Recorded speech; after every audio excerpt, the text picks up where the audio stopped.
I suppose looking back, starting the work was actually about a cathartic experience, and it was about laying the family to rest, as it were.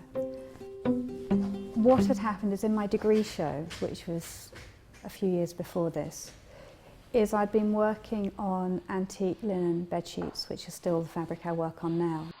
My background as an artist is I trained in textiles, I trained in fashion textiles, and when I left college I worked as a freelance textile designer. And after that what happened was my mother, when I was about 24, 25, she gave me a whole series of very small little albums of photographs, and it showed a lot of the family in Germany, and it was things that I had never seen before, and all these photographs had been in plastic bags in the bottom of a cupboard in my grandma's side of the house.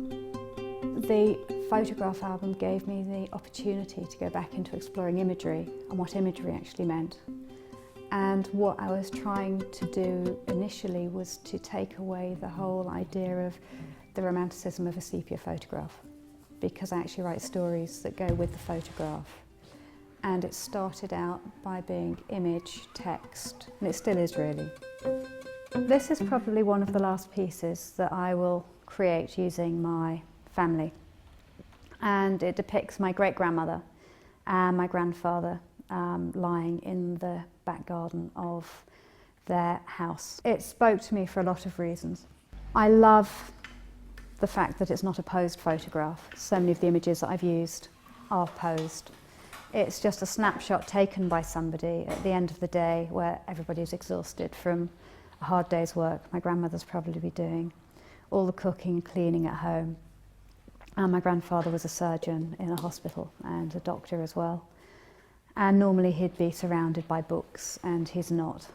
So it's a summery day in the northwest of England on the Wirral.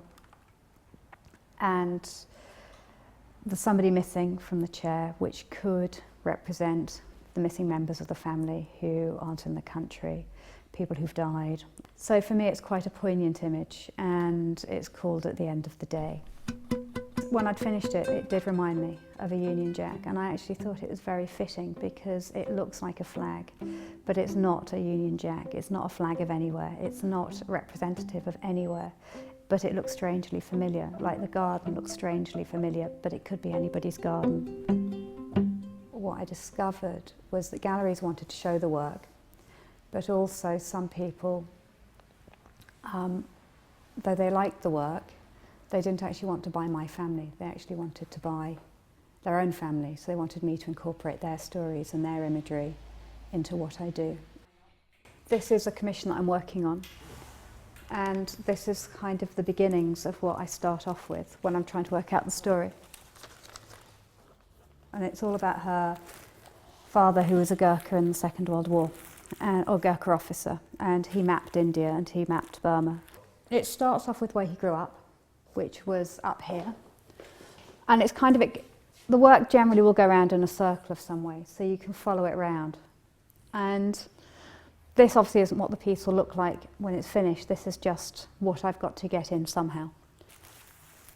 So that's his old school tie, that somehow will be incorporated into the work, which he's managed to find. And then I've gone through hundreds of diaries and scrapbooks that he's made at his time during the war. It's fascinating because it's a real insight into a life, and they're interesting lives. I mean, I didn't know anything about the war in Burma.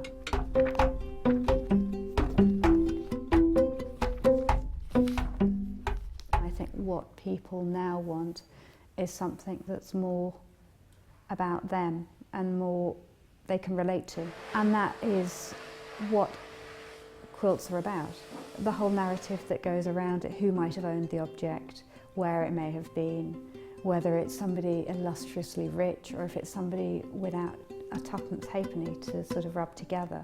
They're all fascinating stories, and they're all about social history as much as they are about the object itself, and all of those things are things that I love.